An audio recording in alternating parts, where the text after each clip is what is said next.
Le damos la honra y la gloria al Señor en esta noche que nos ha permitido juntarnos alrededor en lugares celestiales para adorar el nombre de Jesucristo.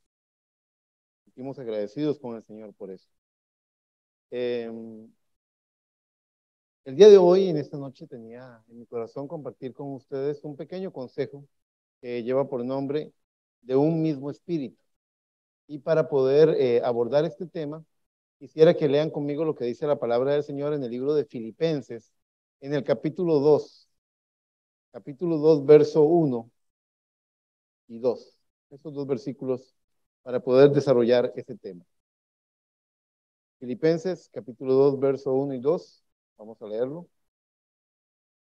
¿Lo tienen? Dice así la palabra del Señor. Por tanto, si hay alguna consolación en Cristo, si algún consuelo de amor, si alguna comunión del Espíritu. Quiero preguntarles algo antes de, voy a volver a empezar, pero ¿sienten ustedes el espíritu con el que Pablo está diciendo estas palabras? ¿Puede apreciar usted el amor, el anhelo, la expectativa, la fe que hay detrás de estas palabras? Voy a volver a leerlo para que usted redescubra eso. Dice, por tanto, si hay alguna consolación en Cristo, si algún consuelo de amor, si alguna comunión del Espíritu, si algún afecto entrañable, si alguna misericordia, completad mi gozo, sintiendo lo mismo, teniendo el mismo amor, unánimes, sintiendo una misma cosa. Oremos. Amado Padre Celestial, te pedimos que tú unjas estas palabras y las deposites vivificadas en nuestros corazones tan profundamente, Señor, que puedan producir en nosotros un estremecimiento, Señor, que puedan revolucionarnos, que puedan transformar nuestro pensamiento, porque si logramos transformar lo que hay dentro, será transformado lo que está afuera. Porque si el poder de la palabra logra avivar nuestra fe, un día veremos que en un abrir y cerrar de ojos estos cuerpos serán transfigurados. Pero no habrá transformación del cuerpo si no hay una revolución en el alma, Señor. Así que yo te pido, Señor, que tú hagas una revolución en esta noche en los corazones y que sean avivados con tu palabra prometida. Padre, en el todopoderoso nombre del Señor Jesucristo, te lo pido. Amén, amén y amén. Tomen asiento, por favor. Muy bien. El ser humano constantemente tiene una caminata desde que nace en la búsqueda de significado. Viene con preguntas de esas, preguntas filosóficas que llaman. ¿Quién soy? ¿De dónde vengo? ¿Para dónde voy? ¿Qué sentido tiene la vida? Todos llegamos a ese punto en el que nos preguntamos, ¿qué sentido tiene hacer esto o aquello? ¿Para qué vengo a la iglesia? ¿Tiene algún sentido? O sea, venimos y cuando hacemos esa pregunta, habrá quien maliciosamente lo que quiera es encontrar una excusa para irse de la iglesia. Ese es el asunto de él, pero quien está siendo sincero con Dios y tiene esa pregunta, ¿tiene algún significado que yo venga a la iglesia? Quien está siendo honesto con Dios, honesto consigo mismo, lo que está buscando es significado. Y yo creo que no hay mayor significado que cuando usted se da cuenta de que usted ha sido llamado a ser un miembro del cuerpo de Cristo. Y le voy a decir una cosa, no hay mayor conciencia o no hay mayor cosa que te haga consciente de que eres miembro del cuerpo de Cristo que tu interacción, tu relación con los otros miembros del cuerpo. El corazón sabe que es corazón porque recibe sangre del resto del cuerpo para poder enviarla. El cerebro tiene una serie de órdenes naturales para el resto del cuerpo. Los riñones también. Los riñones no tienen sentido, como un par de riñones puestos en esa silla, en esa banca. No tiene ningún sentido. Eso sería algo que se está deshaciendo, que se está descomponiendo. Pero cuando están conectados al cuerpo, están vivificados. Este cerebro, si sacaran el cerebro de este hombre y lo pusieran allá en una mesa, en minutos se estaría descomponiendo. Pero aquí recibe impulsos eléctricos y una serie de mensajes de la mano, de los pies, de los ojos, esa interconexión que hay de un miembro con el otro, le da sentido al miembro. Y ustedes pueden ver cómo Pablo dice en ese después de que hace una serie de conjeturas, él está cuestionando, ¿habrá algún consuelo de amor? ¿Habrá alguna consolación en Cristo? ¿Habrá alguna consolación del Espíritu? ¿Algún afecto entrañable? ¿Habrá alguna misericordia? ¿Habrá? Pablo está siendo un poquito crítico en este primer versículo, como cuestionando las cosas, pero luego viene y atrapa todo, lo encierra todo en el verso 2 diciendo, si lo hay, completad mi gozo, sintiendo lo mismo, teniendo el mismo amor unánime, sintiendo una misma cosa. ¿Por qué? Porque cuando yo me doy cuenta, yo no sé si, yo creo que yo puedo ser el peor predicador de la tierra, hermana Lorena. Tal vez lo soy. Tal vez soy lo peor predicando, no lo sé. Pero sé una cosa, cuando yo hallo mi lugar en la iglesia, cuando yo veo que en mi trabajo, yo trabajo con jóvenes, trabajo con matrimonios, trabajo con niños, trabajo con ancianos, trabajo y estoy haciendo algo por ellos. Cuando yo encuentro mi interacción con el cuerpo de Cristo, mi pastorado tiene significado, tiene valor. Antes no. El hermano Manfred está cantando y canta muy bonito, pero si él estuviera cantándole a las bancas y no hay, no a las bancas, si la iglesia estuviera repleta que no cabe un alma, pero todos estuvieran fríos como un témpano de hielo, que ni el hijo ni la esposa cantan porque no hay gozo ni nada. Él estaría, él poco a poco su espíritu se apagaría. Pero cuando él ve que alguien levanta su mano, que alguien cierra sus ojos, que alguien alaba, que una llamita porque un fuego se une al otro y empieza a haber una gran llamarada junto. Es allí donde nos damos cuenta de lo que vale a donde Dios nos ha puesto. La búsqueda de significado es una de las cosas más importantes y más hermosas que encontramos en la obra de Dios. Muchos filósofos han tratado de hallarla. Uno por ahí dijo, pienso, luego existo. Pero los pensamientos llevan al hombre también a la depresión muchas veces. Así que no es solamente pensar. Pero cuando nos sentimos parte de algo más grande que nosotros, oh, ese es el gran motivador, el gran estimulante que necesita nuestro corazón. Nada hace más a un padre levantarse en la mañana e ir a trabajar en una noche, en una mañana fría, que saber que tiene esos niños preciosos a quienes tiene que darles de comer. No, ¿entienden? O sea, cuando encontramos nuestro lugar, cuando encontramos eso le da significado. Ahora, el ser humano constantemente anda en busca de significado y todos pasamos por ese punto, ¿cierto? Pero muchas veces llegamos como a hacer preguntas como que nos disparamos al pie, tan traicioneras, como que nos estamos haciendo leña nosotros mismos, ¿verdad? Nos estamos, como cuando Cristo le dijo a Pablo, ¿qué me persigues, Pablo? Dura cosa te es darle cosas al aguijón, lo que estás haciendo te hace daño, te destruye. Muchas veces somos así en la vida. Y Pablo tenía todo un doctorado en religión, pero lo que estaba haciendo era dándole cosas al aguijón. Vea, en Eclesiastés capítulo 9 se nos habla de una igualdad. Y es que ustedes pueden ver que Filipenses 2, del 1 al 2, dice, completad mi gozo sintiendo lo mismo, teniendo el mismo gozo, unánimes, es decir, de un mismo ánimo, sintiendo una misma cosa. Vea cómo lo mismo, 4 veces dice, iguálense, emparéjense, en ánimo, en misericordia, en gozo, emparéjense, nivélense. No se vale que todos estén gozosos y uno esté ponchado por ahí. No se vale, aquí no.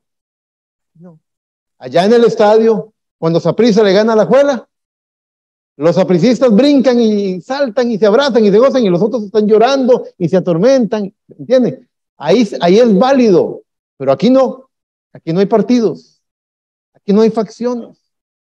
Si le va mal al hermano Esteban, me va mal a mí. Si me va mal a mí, le está yendo mal a usted también. Porque hasta que el último entre, no entramos todos. Tenemos que emparejarnos, eso es lo que está diciendo esto. No he podido empezar mi mensaje. Y entonces hallamos esta igualdad a la cual tenemos que aspirar todos, que sintamos una misma cosa. Hemos dicho, y Dios no me está permitiendo avanzar con este mensaje hoy, qué problema, pero hemos dicho que una buena fórmula para alcanzar la unidad, porque cuando vemos que hay doctrinas por aquí, doctrinas por allá, decimos, ¿cuándo vamos a alcanzar esa unidad de la fe?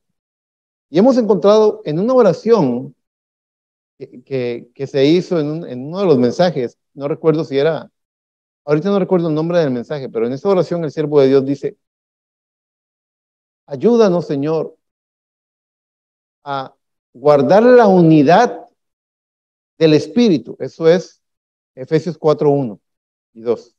A guardar la unidad del Espíritu hasta que todos alcancemos la unidad de la fe. Entonces, hemos dicho que tenemos una receta para alcanzar la unidad.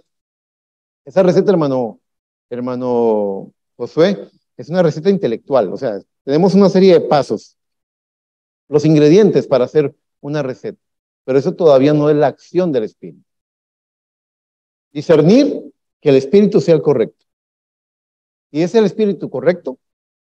Es un buen espíritu en el hombre, entonces guardar la unidad del espíritu el uno con el otro hasta que nos nivelemos y alcancemos la unidad de la fe, ayudándonos el uno al otro. Hemos dicho que esa es una buena fórmula, pero vamos a hablar de diferentes clases de igualdades. Vean, en Eclesiastés 9:2 dice, todo acontece de la misma manera a todos. Ve, aquí este también está igualando, pero igualando hacia abajo, vean, dice, todo acontece de la misma manera a todos. Un mismo suceso ocurre al justo y al impío, al bueno, al limpio y al no limpio, al que sacrifica y al que no sacrifica, como al bueno, así al que peca, al que jura, como al que teme el juramento. Y es allí donde, cuando vemos que el pecador y el justo están en el mismo plano, entonces uno dice, viene con esas cuestiones existenciales. Entonces, ¿de qué sirve lo que estoy haciendo? ¿Qué sentido tiene? ¿Ve? Allí, desde un punto de vista natural, podemos decir que en principio, viviendo esta vida como un hombre natural, así puede ser. Pero luego, los hijos de Dios recibimos un llamamiento más alto por ser hijos de Dios. Y nos saca de esa igualdad y nos lleva a otra. No quiere decir que nos saca de los problemas, porque la palabra claramente dice, para el justo dice, muchas aflicciones hay para el justo. Más de todas la librará el Señor. Ahora, nos lleva a otra, nos saca de esa igualdad con el resto de las personas del mundo y nos lleva a igualarnos con otro grupo, el grupo de los hijos de Dios. En Primera de Pedro capítulo 5, verso 8, dice la palabra de Dios, sed sobrios y velad, porque vuestro adversario, el diablo, como león rugiente, anda buscando a quien devorar. ¿A quién se quiere devorar? A todos nosotros. En eso estamos iguales. El verso 9 dice, al cual resistid firmes en la fe. ¿Quiénes deben resistir firmes? Todos nosotros, igualmente. Dice, sabiendo que los mismos padecimientos se van cumpliendo en vuestros hermanos en todo el mundo. Ahí estamos, en la misma olla, en el mismo grupo. El grupo de los probados, los que vamos a ser probados por esa fe preciosa, porque dice también, mas el Dios de toda gracia, verso 10, que nos llamó a su gloria eterna en Jesucristo, después que hayáis padecido un poco de tiempo, Él mismo os perfeccione, afirme, fortalezca y establezca. A Él sea la gloria y el imperio por los siglos de los siglos. Amén.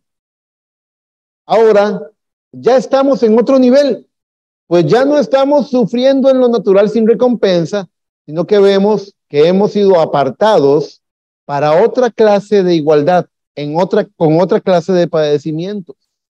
Sí, es verdad, pertenecemos a un grupo cuyos padecimientos se van cumpliendo en los hermanos en todo el mundo, pero con recompensa. ¿Recompensa? Sí, para llegar a perfección, para ser afirmados, para ser fortalecidos y ser establecidos. Es decir, para encontrar nuestro lugar, para tener nuestra posición en Cristo. Y voy a decirlo de esta forma, voy a traer este spoiler, voy a dar este adelanto. Cuando usted capta un carácter, el carácter que Cristo quiere forjar en usted, usted se hace dueño de la herencia. Mucha gente quiere cumplir con cosas para agradar a Dios. Y voy a hacer esto para agradarle a Dios. Y voy a hacer esto para agradarle a Dios, pero lo están haciendo sin el carácter. Lo están haciendo. Es como el hombre enamorado que dice, a mi novia le gusta que yo le cocine este platillo y se lo cocina. Pero cuando ya están casados dice, no, muy cansado de estar cocinando. Eso yo lo hacía para conquistarla. Así es el que viene y hace cosas para Dios, para agradarle a Dios porque está tratando de conquistarlo. Pero no hay detrás un carácter sincero de que esa es la verdadera forma de ser de la persona. ¿Entienden? Ahora, si este hombre va a ser el mismo después de casado, atento, cariñoso, detallista, entonces sí, porque eso es lo que él es. Pero si lo está haciendo para conquistarla nada más, entonces no, porque lo que está haciendo es tendiéndole una trampa. No está siendo real con la persona. Y luego cuando viene el matrimonio, vienen los problemas. ¿Tiene sentido lo que estoy diciendo? Lo mismo es con Dios. No trate de conquistar a Dios. No trate de decirle, Señor, yo voy a orar, voy a ayunar y voy a orar y no me voy a perder un culto de aquí en adelante. Si usted lo está haciendo por el motivo incorrecto, tiene que haber un carácter detrás de él. Es llegar a perfección, ser afirmado, ser establecido, es decir, encontrar su posición para así recibir la herencia. Dios quiere confiar en usted para darle lo que es suyo. En el libro de Hebreos, capítulo 12, se nos habla de disciplina, de entrenamiento. Oigan cómo dice. Hebreos 12:3 dice, considerad aquel que sufrió tal contradicción de pecadores contra sí mismo. ¿Cuál era la contradicción? Que él venía a morir por ellos y ellos lo escupían. Que él venía a morir por ellos y ellos lo acusaban, lo apedreaban, lo señalaban, lo rechazaban. ¿Qué contradicción? Que me odie y me maltrate aquel que estoy amando y tratando de salvar. Entonces dice, considerad aquel que sufrió tal contradicción de pecadores contra sí mismo, para que vuestro ánimo no se canse hasta desmayar. Porque aún no habéis resistido hasta la sangre, combatiendo contra el pecado. Y habéis ya olvidado la exhortación que como a hijos se os dirige, diciendo, hijo mío, no menosprecies la disciplina del Señor, ni desmayes cuando eres reprendido por él, porque el Señor al que ama disciplina y azota a todo el que recibe por hijo. Hermano, que tu ánimo no se canse, no desmayes, aún debes combatir el pecado hasta la sangre. Esta disciplina del Señor no es simple y mero castigo, es entrenamiento. ¿Oyeron eso? El que va a un gimnasio no va para sufrir dolor, ¿verdad? El que va para un gimnasio, ¿para qué va? Para desarrollar su condición física, mejorar su condición física. Bueno, aquí es lo mismo. Esto es entrenamiento, tiene un propósito la disciplina del Señor y es la formación de un carácter para poder confiarte la herencia. Sin ese carácter, Dios nunca va a confiar en uno. Dios no va a confiar en mí si yo no alcanzo el carácter de Cristo. No soy capaz de amar al que me odia. No soy capaz de perdonar. Si no soy capaz de dar sin querer recibir nada a cambio. Si no soy capaz de tener el carácter de Cristo, Dios me ama. Yo no dudaría que Dios lo ama a usted. Pero todavía no puede confiarle en la herencia. Quiero que lean conmigo Lucas 16. Vayan a Lucas 16. Para que ustedes vean. Porque venimos a la casa de Dios. ¿Se acuerdan del hijo pródigo? ¿Cómo llegó? Él regresó diciendo, hazme como uno de tus jornaleros. Después de haber pecado, regresa a la casa del Padre como un siervo. ¿Y qué dijo Cristo en San Juan? Capítulo 8, 31 en adelante. El hijo, dijo, el siervo no queda en casa para siempre. El hijo sí queda en casa. Venimos como siervos, pero tenemos que ser adoptados como hijos. Y vea lo que dice Lucas 16, porque esta es la historia del mayordomo infiel. Entonces dice, Lucas 16:10 dice, el que es fiel en lo muy poco, también en lo más es fiel. Como quien dice, el Señor nos está diciendo, a mí no me van a engañar. Yo estoy examinando los corazones y sé con qué carácter están haciendo las cosas. El que es muy fiel, el que es fiel en lo muy poco, también en lo más es fiel. Y el que en lo muy poco es injusto, también en lo más es injusto. Como quien dice, y esa persona fue capaz de robarse 1,000 pesos, es capaz de robarse 100 millones de pesos. ¿Entiende? No es confiable. Ahora el verso 11 se pone bueno y dice, porque si en las riquezas injustas no fuisteis fieles, hermano Eric, ¿qué son riquezas injustas? Toda riqueza es injusta. No, ni un billete para enseñarlo. Toda riqueza es injusta. Todo el dinero que tienen en sus bolsas es injusto. ¿Por qué? Porque no hay justicia en él. Carece de justicia. ¿Ok? Entonces, no estén pensando que el dinero que viene del narcotráfico, que el dinero que... Todo el dinero es injusto. Todo él. En él no hay justicia. ¿Ok? Muy bien. Entonces, dice el verso 11, pues si en las riquezas injustas no fuisteis fieles, ¿quién os confiará lo verdadero? Y vea el verso 12. Aquí remata. Le da uno directo en la cabeza. Dice, y si en lo ajeno no fuisteis justos, ¿quién os dará lo que es vuestro? Ah, Dios tiene algo que darte. Pero Él quiere, primero debe confiar en ti para dártelo. ¿Qué padre aquí le daría las llaves del carro a un hijo si sabe que lo va a chocar y se va a matar? Ninguno. Usted tiene que ser confiable. Usted tiene que ganarse esa confianza. Porque si no, ese padre angustiado con dolor en su corazón va a negarle ese derecho, ese privilegio. ¿Por qué? Porque todavía no confía en usted. Le toca a usted esforzarse, no por parecer confiable, por ser confiable. Entonces Dios quiere forjar un carácter en nosotros, Él está como el artista que tiene el tronco de madera y está con el mazo y con la gubia y está raspando y rayando y está sacando está haciendo un rasgo, está haciendo la ceja y está haciendo la mueca de la boca, ¿verdad? Está haciendo rasgos en la madera, está tallando una persona, el artista. Bueno, Dios quiere tallar el carácter de Cristo en nosotros. En las pequeñas pruebas, con pequeños rayones. Ahí está. Cuando sepa, sufra algo, diga, Señor, tú estás tallando a Cristo en mí. Yo solamente soy un pedazo de madera, pero el producto final va a ser Jesucristo, la imagen de Cristo. Yo estoy siendo tallado a la imagen del carácter de Cristo. Más adelante, en el mismo capítulo 12 de Hebreos que les estaba citando, sigue diciendo en el verso 11, es verdad que ninguna disciplina al presente parece ser causa de gozo. Pueden decir amén a eso, tranquilos. Esto es real. Es verdad que a nadie le gusta la disciplina. A usted, hermano Eric, a mí tampoco me gusta. Y Dios me ha dado mis nalgadas, por decirlo así. Es verdad que ninguna disciplina al presente parece ser causa de gozo, sino de tristeza. Ahora, quiero que recuerden que Pablo dijo en 2 Corintios 7:10 que hay tristeza para muerte y tristeza para vida. Entonces, que sea la tristeza correcta. Es verdad que ninguna disciplina al presente parece ser causa de gozo, sino de tristeza, pero después da fruto apacible de justicia a los que en ella han sido ejercitados. Ese fruto apacible de justicia es una conciencia tranquila y le pertenece al que tiene autoridad moral por haber alcanzado buen testimonio, por haber predicado con su propio ejemplo. Vean las cosas que estamos hablando en esta noche. Predicar con el ejemplo, tener la conciencia limpia, tener la autoridad moral, tener una conciencia tranquila, forma parte de ese carácter que Dios está tallando en nosotros.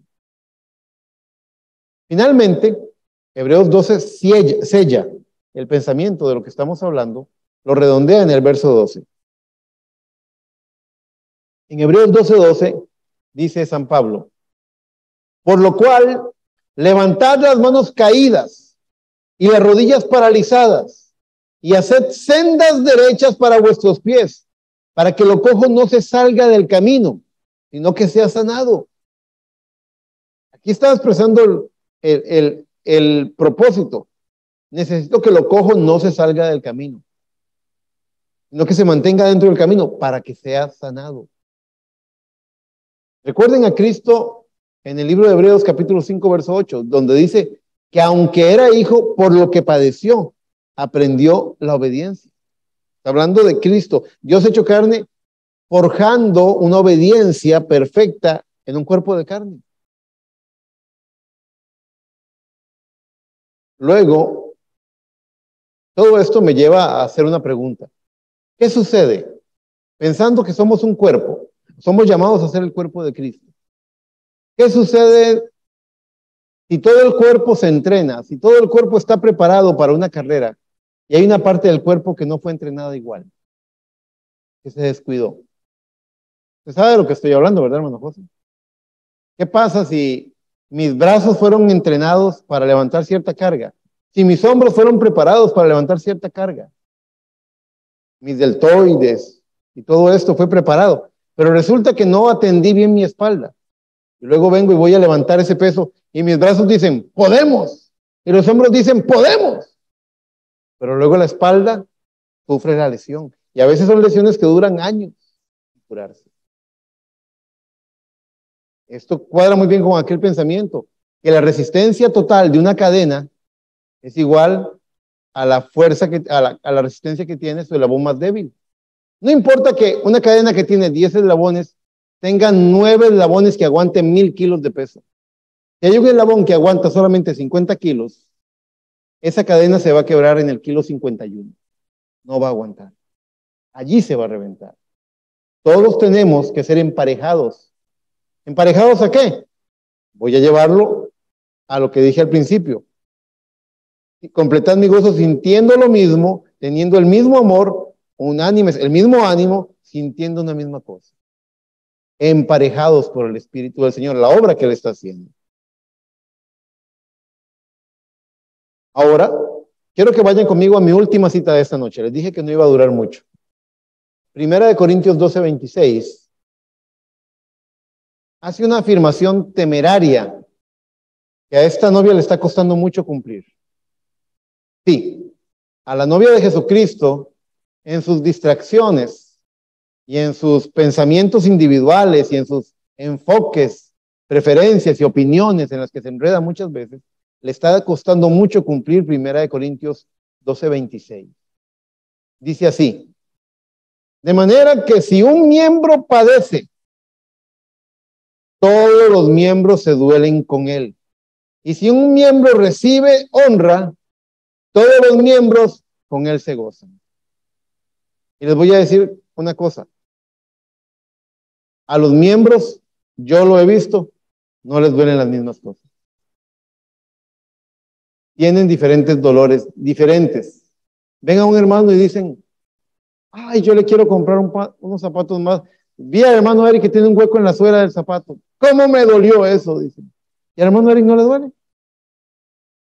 ¿Por qué le duele tanto? Y esto lo he discutido otras veces con padres con los que he hablado. Antes, en las décadas anteriores, oíamos a los padres decir, yo he trabajado duro y he hecho que me sangren las manos para que mis hijos tengan lo que yo no tuve. Yo decía a mi suegro, recuerdo que mi suegro decía cuando a la hermana Laura le compramos, siendo una bebé, su primer par de zapatitos de cuero, bien bonitos. Y mi suegro los vio, los agarró, y se rió. Ay, Eric, me dice, ay, ¿yo qué pasó? Y me dice, pensar de que yo mi primer par de zapatos lo tuve a los 16 años, creo, algo así, ya muchacho. Mi primer par de zapatos. Y uno oía a los padres de antes decir, que yo quiero que mi hijo tenga lo que yo no tuve. Entonces, como yo no tuve televisión a color, le quiero comprar una pantalla de plasma gigantesca. Como yo no tuve esto o aquello, yo se lo quiero. Entonces pareciera que queremos darle a nuestros hijos lo que no tuvimos, pero no estamos cuidando de lo que estamos haciendo con nuestros hijos. No debería dolernos eso, deberían dolernos otras cosas, más importantes, más fundamentales. Ay, que mi hijo, yo tuve que estudiar en la escuela pública, yo quiero hacer todo lo posible para que mi hijo vaya a un colegio privado. Nada en contra de eso, no es malo, no es pecado, pero no tiene que dolerle eso, no debería dolerle. Si le duele, eso tiene que ver con un dolor, con un complejo, con algo que lo marcó cuando usted era niño, pero no debería dolerle. Hay otras cosas más urgentes que deberían dolerle. ¿Entienden lo que trato de decirles? Ok, si me están entendiendo, entonces puedo continuar. Yo me pregunto, ¿de qué padece usted para que al cuerpo de Cristo le duela? Porque les digo, no nos duelen las mismas cosas. Y el Espíritu Santo es el gran homologador, dije la vez pasada. El gran emparejador.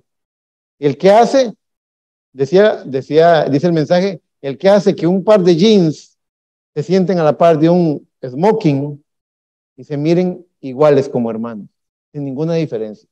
¿Sabían ustedes que el Espíritu Santo es el gran homologador que iguala las cosas?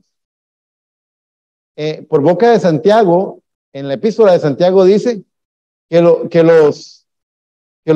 dice que los pobres, los de baja condición, dice, se exalten en su humillación, y a los de rica condición que se humillen en su exaltación. Están diciéndole, ustedes se van a bajar y ustedes se van a subir y todos se van a ver igual.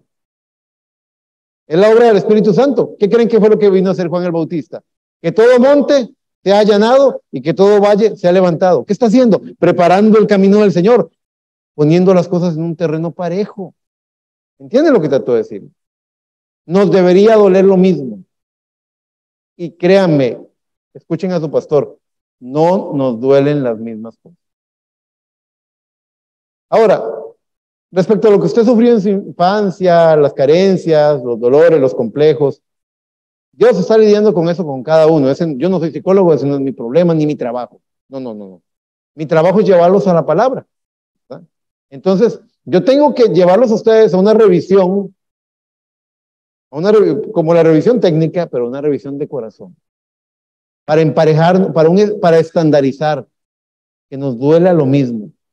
Y usted es un creyente de Cristo y el Espíritu Santo está hablando en usted, la palabra de Dios lo va a alertar para que a usted le duelan las mismas cosas que a todos los creyentes que están sufriendo los mismos padecimientos en todo el mundo. Ay, entonces Dios quiere que me duela. Sí, tiene que dolerle. Dios quiere en esta noche que algo me duela. Sí, Dios quiere en esta noche que algo le duele y que usted sienta un dolor tan grande que lo lleve al altar a clamar al Señor. Tengo aquí algunas preguntillas. Su vida está tan gozosa en el Señor, o usted carece de gozo. Porque si usted carece de ese gozo, y usted, pues yo oigo el mensaje y algo aprendo, algo se me pega. Pero hay otras cosas que me dan más gozo allá afuera. Le voy a decir algo. Si usted es un hijo de Dios, al resto del cuerpo nos duele eso. Nos duele que su gozo no esté en estas cosas primero. Sinceramente. Usted es de los que no puede esperar a que estas puertas se abran para tener compañerismo con sus hermanos bajo la gloriosa y preciosa sangre del Señor Jesucristo. ¿O usted carece de ese amor fraterno que lo hace sentirse en la casa del Padre con su familia espiritual? Sus afectos están con los que tienen su mismo apellido, con los que viven en su propia casa y nada más. Saluda solamente al que te saluda, dijo Cristo en Mateo 5. Porque y ese anhelo de hermandad y compañerismo bajo la sangre, el uno por el otro, no lo tiene. Vamos a ver, lo voy a decir muy claramente. Ahí está mi hija Laura y yo la amo. La niña de mis ojos. Pero si yo cuando me siento con la hermana Pamela no puedo sentir el mismo amor entrañable como hija de Dios que con la hermana Laura como hija de Dios, si yo tengo alguna clase de preferencia especial a ella porque el hermano José es mi amigo o que el hermano Manfred es mi amigo, entonces el afecto fraternal ahí sí se reporta, pero con otros hermanos que a veces vienen una vez al año a la iglesia, a esos hermanitos, y no nos duele eso. No estamos al 100% como deberíamos estar. Y no es así, el resto del cuerpo le duele eso también. ¿Ha sido usted aquietado por el Espíritu Santo y tiene esa paz que excede todo entendimiento? Y paz no significa ausencia de problemas. Vienen las pruebas, vienen las luchas, vienen los problemas, pero usted está en paz. Usted tiene al capitán Jesucristo navegando su barca. Usted tiene el ancla de la palabra. Usted tiene ese fortísimo consuelo. Usted sabe en quién ha creído y que vienen las tormentas, pero eso no le roba a usted la paz. O cualquier cosita viene y ya se le vuelve un reguero de bilis, un enojo, lo saca la ira, se descontrola, habla sin control. Porque si es así, al cuerpo de Cristo le duele eso. Nos duele, nos debería doler la misma cosa. Voy a volver a leerlo. Creo que les he dado una óptica que no esperaban ver en esta noche. Dice 1 Corintios 12:26. De manera que si un miembro padece, todos los miembros se duelen con él. Y si un miembro recibe honra, todos los miembros con él se gozan. ¿Puede usted gozarse por el filtro de la palabra? Hay cosas que deben producir gozo porque es la gracia del Señor. Yo le he dicho a hermanos que se han portado mal en la iglesia, que han sido puestos en disciplina. Yo he visto la gracia, el favor de Dios ayudándolos. Y eso no me ha quitado a mí poder acercarme y decirles, mi hermano, yo he visto cómo te ama el Señor. El Señor te ama de verdad. Te ama, te ama. Y me he gozado en ver el amor de Dios. No faltará por ahí alguno que dice, pues el Señor debería darle una fajeada. Sí, en serio, hay gente que es así. Pero no, Dios no le dio una fajeada. Dios le dio su gracia y su amor. ¿Se puede usted gozar con él por eso? ¿Podemos sentir una misma cosa? ¿Ha sido usted, voy a leer toda mi nota, ha sido usted aquietado por el Espíritu Santo y tiene esa paz que excede todo entendimiento? ¿Ha alcanzado usted ese consuelo en el que, dijo Pablo en el Romanos 8, ni la muerte, ni la vida, ni ángeles, ni principados, ni potestades, ni lo presente, ni lo porvenir, ni lo alto, ni lo profundo, ni ninguna otra cosa creada nos podrá separar del amor de Dios que es en Cristo Jesús? Porque a veces la gente dice, el día que me pase eso, ese día me voy de la iglesia. Básicamente le está diciendo al diablo, toma nota, diablo, esto es lo que tienes que hacer para sacarme de la iglesia. ¿Cuándo llegaremos a esa posición? ¿Cuándo llegaremos a ese amor fraterno? ¿Cuándo llegaremos a ese carácter donde nos duele ver a la iglesia? ¿Qué importa si estamos prosperados económicamente? ¿Qué importa si los negocios vamos bien? ¿Qué importa esas cosas? Y en las cosas verdaderamente importantes de la palabra de Dios, de la vida, de la santidad, de la justicia del Señor, de la fe, estamos fallando miserablemente. Eso nos debe doler. Y no estoy diciendo que juzguemos al hermano. Estoy diciendo que si alguien carece de ese gozo, debería entristecernos que tal persona no tenga ese gozo. Y si alguien tiene, por ejemplo, si viene un hermano o una hermana y me dice, hermano, es que yo odio a esa persona. A mí, yo siento dolor. Porque cuando una parte del cuerpo se duele, todo el cuerpo padece con él. Yo siento dolor. Porque odio no es algo que debería estar en el corazón de un hijo de Dios. No debería. Es algo muy triste. No es, allá él, allá ella, ese es su problema. No. Si es un hijo de Dios, no hay rapto hasta que él entre. Ahora, no se trata de manufacturar a las personas, ese no es mi mensaje. Estoy hablando de si sentimos ese mismo dolor. Esto es como un espejo. En Ezequiel 9 dice la palabra de Dios que los que fueron sellados con el sello del hombre vestido de lino eran aquellos que clamaban y gemían en contra de las abominaciones de la tierra. Entonces, a lo interno, el cuerpo de Cristo se duele con los que padecen y se goza con los que se gozan, están gozando. Del otro lado, afuera, donde debería estar el pecado, no dentro de la iglesia. Dentro de la iglesia no debería haber pecado. Fuera, deberíamos tener un mismo sentir, clamar y gemir en contra de las abominaciones que hay en la tierra. Es lo mismo, solamente son dos caras de una misma moneda. Sentir lo mismo. Cuando yo pudiera haber empezado este mensaje con ese pasaje de Filipenses que dice, haya pues en vosotros el mismo sentir que hubo en Cristo, y empezar a desarrollar todo el sentir de Cristo en diferentes planos. Es lo mismo. Este emparejamiento no es que usted se empareje conmigo, en mi opinión, como ser humano. No que usted se empareje en el sentir de Eric Chacón. es que Eric Chacón y usted nos emparejemos con el sentir de Cristo. Porque Dios está formando un carácter en nosotros, el carácter de Jesucristo. Él está tallando, con cada golpe de mazo, está tallando un carácter en nosotros. Y nos va a rasguñar esta madera y nos va a doler y nos va a inquietar y nos va a sacar colochos y nos va a sacar pedazos de madera tal vez. Pero al final la obra que Él está haciendo es traer a manifestación a Jesucristo. Ahora, nos necesitamos el uno al otro porque yo solo no puedo. Es la novia completa, como un gran rompecabezas.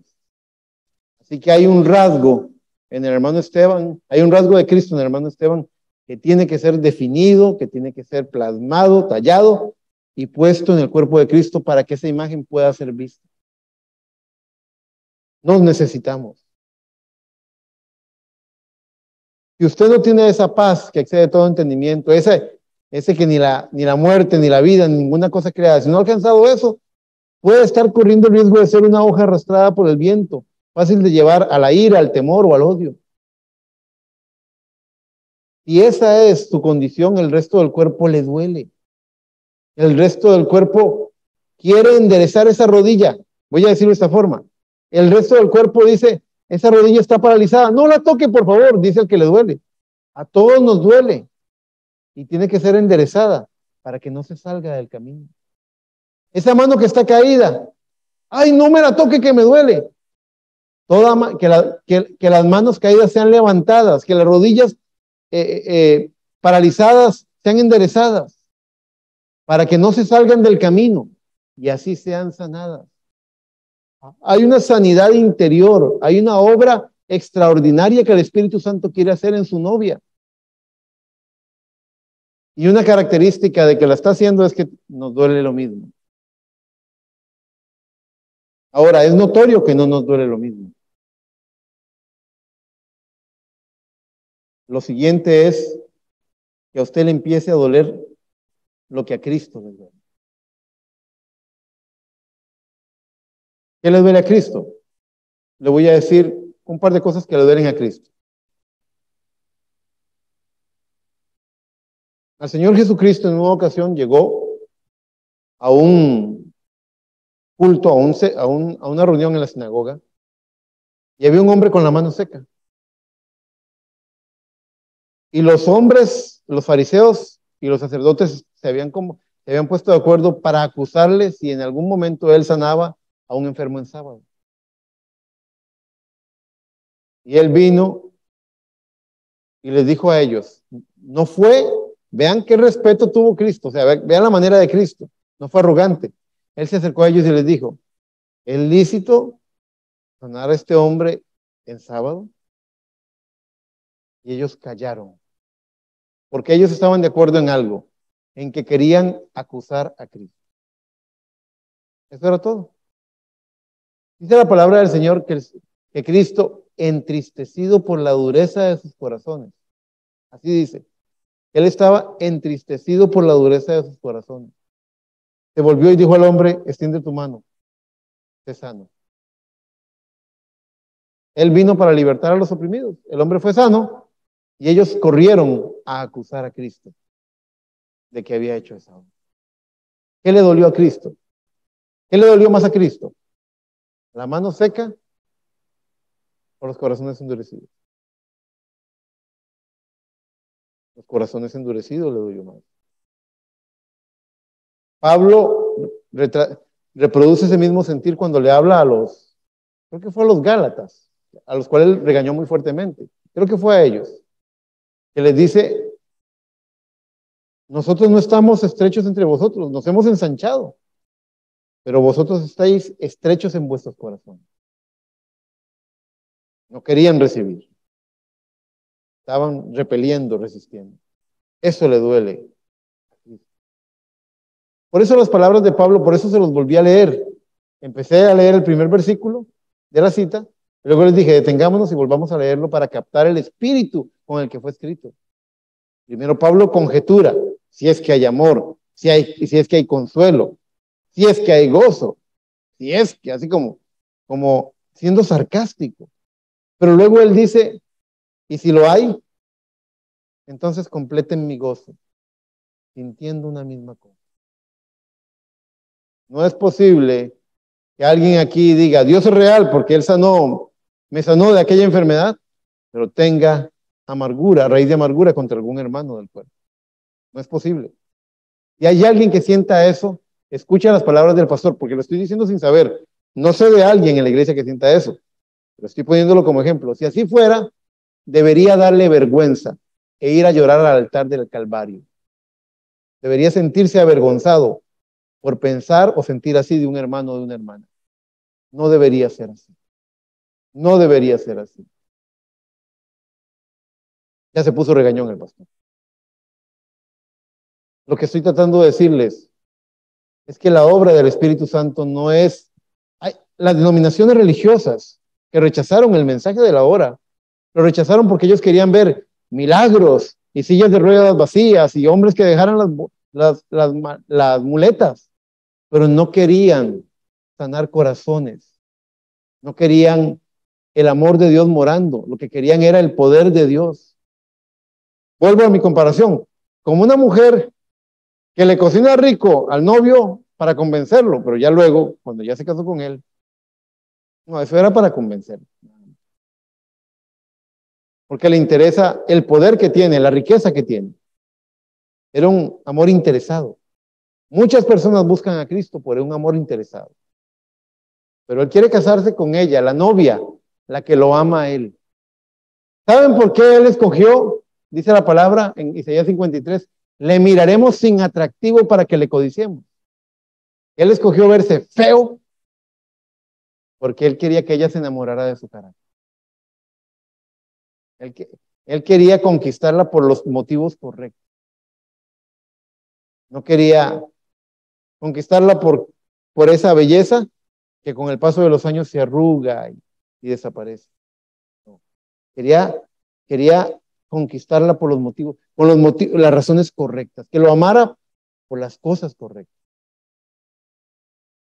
Y las iglesias están llenas de personas que tienen prácticas religiosas que aparentan mucha santidad, pero cuando tenemos que revisar la conciencia nos damos cuenta que hay motivos egoístas y vergonzosos. Por eso yo me paro en esta noche como un creyente del mensaje de la hora para decirles que ningún motivo egoísta prosperará, no en Dios. En Dios solamente los motivos correctos prosperarán. Y en este chequeo, en esta revisión que estamos haciendo de nosotros mismos con el Señor, tenemos que ver si nos duele lo que a Cristo le duele. Les voy a decir algo. Hay gente que poco a poco, al principio no se perdía un culto, luego se perdió uno, luego se perdió una semana, luego se perdió 15 días de culto, luego aprendió a venir una vez al mes, luego aparece una vez al año y nunca le dolió. Cuando en la palabra de Dios dice, no dejen de congregarse como algunos tienen por costumbre, sino anímense el uno al otro, cuanto más que ven que ese día se está acercando, el día de la venida del Señor. ¿Se dan cuenta? No nos duele lo mismo que le duele a Dios. Y debería dolernos igualmente. El pecado debería causarnos la misma tristeza. La dureza de corazón debería entristecernos igual como entristeció a Cristo. Y nuestra propia indiferencia, muchas veces deberíamos verle y alarmarnos y decirnos, Señor, arráncame este callo que me hace insensible a ti. Señor, no importa que quede en carne viva, pero haz que yo sienta lo que tú quieres que yo sienta. Sinceridad es muy importante, no es lo único. Pero si nos podemos mantener sinceros, en este mensaje recibimos una promesa. Ni el cáncer le puede hacer frente al Espíritu Santo que habla en este mensaje. Ni el cáncer le puede hacer frente. Nos podemos mantener sinceros. Necesitamos ser sinceros con Dios. Necesitamos tener los motivos correctos. Señor, ráyame, córtame con tu cincel. Ráyame dame con el mazo y el cincel y saca los rasgos de Cristo a la escena. Permíteme, Señor, que yo pueda mostrar a Jesucristo. Dios les bendiga.